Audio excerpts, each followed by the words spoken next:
ఓం శ్రీగురుభ్యో నమః. హరి ఓం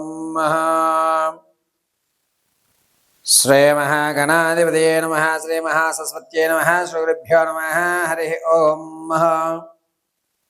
జూలై నెలలో మేషరాశి దగ్గర నుంచి ప్రారంభం చేసుకుని మీనరాశి వరకు కూడా ఏ విధమైనటువంటి గ్రహ సంచారణలు జరుగుతున్నాయి, ఏ విధమైనటువంటి అవకాశాలు మనం అందిపుచ్చుకోగలుగుతున్నాము, ఎంత అనారోగ్యానికి మనం కారణం అవుతాము, ఏ అవకాశాన్ని ఏ రోజున మనం ప్రారంభం చేసుకోవాలి, ఏ పని ఏ రోజు ప్రారంభం చేస్తే ఏ విధమైన ఫలితాలు మనకు లభిస్తున్నాయి, అంతేకాకుండా వచ్చేటువంటి ఆర్థిక ఇబ్బందులు ఏమిటి, దాని యొక్క రెమెడీ ఏ విధంగా మనం చేసుకోవాలి, ఈ నెలంతా కూడా ఈ నెలలో మనం చేయదగ్గ పనులేమిటి, చెయ్యకూడని పనులేమిటి, ఏ విధంగా మన ప్రవర్తన ఉండాలి అనేటువంటి విషయాలన్నింటినీ కూడా మీకు క్షుప్తంగా వివరిస్తూ ఉంటాను.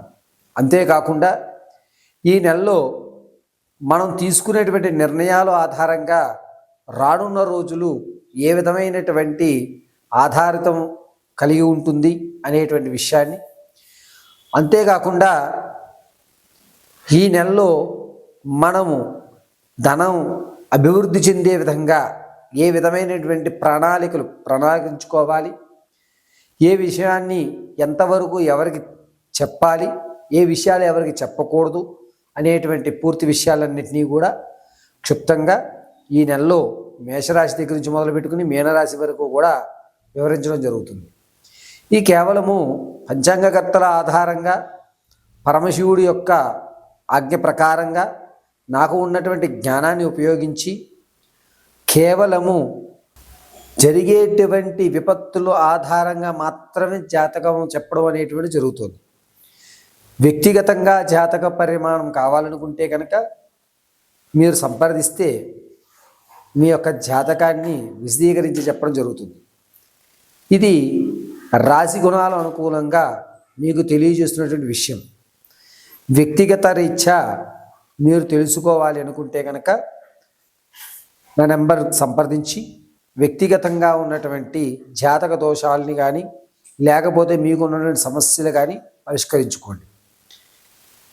ఇవి చెప్పేటువంటి మేషం దగ్గర నుంచి ప్రారంభం చేసుకుని మీనరాశి వరకు కూడా జూలై నెలలో జరిగేటువంటి ప్రతి విషయాన్ని తెలుసుకుని మీరందరూ కూడా దాన్ని సమస్యకు తగ్గ పరిష్కారాలు కూడా చెప్పడం జరుగుతుంది.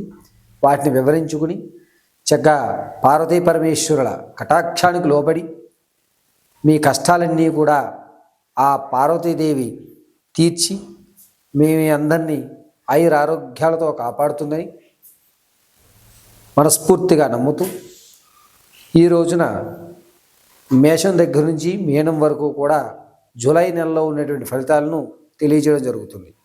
మంగళం మహత్. తదుపరి వృషభ రాశి వారికి దంపతుల మధ్య ఇబ్బందులు అనేటువంటివి ఏర్పడి ఒకరి పట్ల ఒకరు మనస్పర్ధలకు గురయ్యేటువంటి అవకాశం ఈ జూలై నెలలో వృషభ రాశి వారికి సంభవిస్తుంది. ఆర్థికంగా ఎక్కువగా ధనం ఖర్చు పెట్టేస్తున్నావు, నీ వల్లే అవుతోంది అని చెప్పి ఈ వృషభ రాశిలో ఉన్నటువంటి ఆడవారి చేతివాటం ఎక్కువయ్యి ధనం అనేటువంటిది నీళ్ళలా ఖర్చు అయ్యేటువంటి అవకాశం లభిస్తూ ఉంటుంది. అంతేకాకుండా వృషభ రాశిలో వారికి ఆరోగ్యం పట్ల చాలా జాగ్రత్తగా ఉండాలి.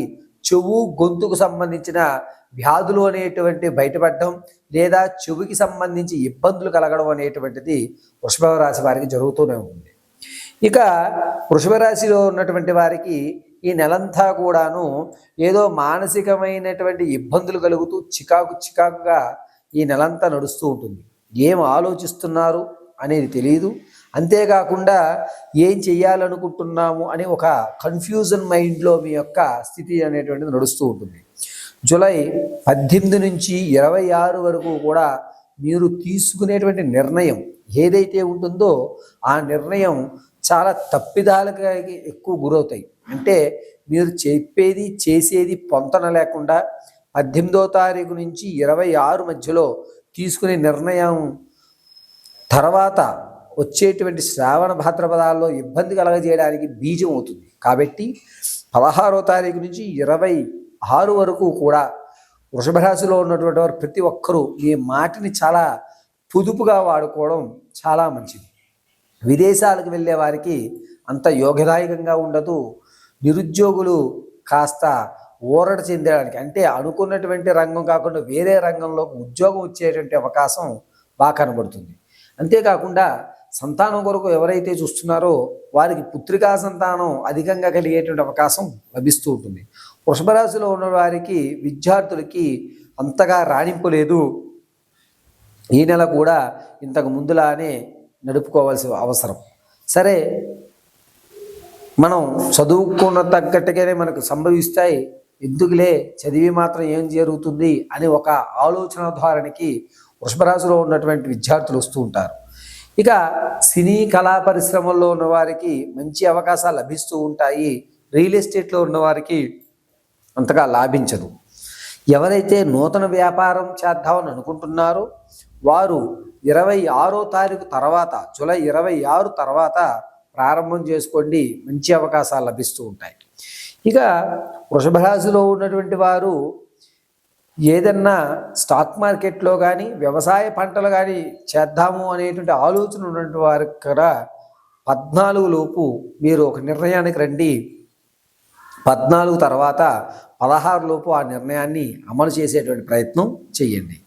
అంతేకాకుండా వృషభ రాశిలో ఉన్నటువంటి వారికి వివాహం కోసం ఎవరైతే చూస్తున్నారో వారికి అంతగా లాభించేటువంటి అవకాశం ఏ కోసానా కనబడడం లేదు.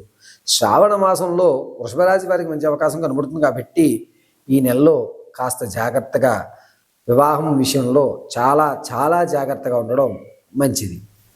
ఇక వృషభ రాశిలో ఉన్నటువంటి వారు ఎవరన్నా సరే తమ రంగాన్ని మార్చుకుందాం అంటే, ఈ జాబ్ నాకు సరిగ్గా లేదు, వేరే జాబ్లోకి మారదాం అనేటువంటి ఆలోచన వారు 24వ తారీఖు తర్వాత మీరు నిర్ణయం తీసుకోండి.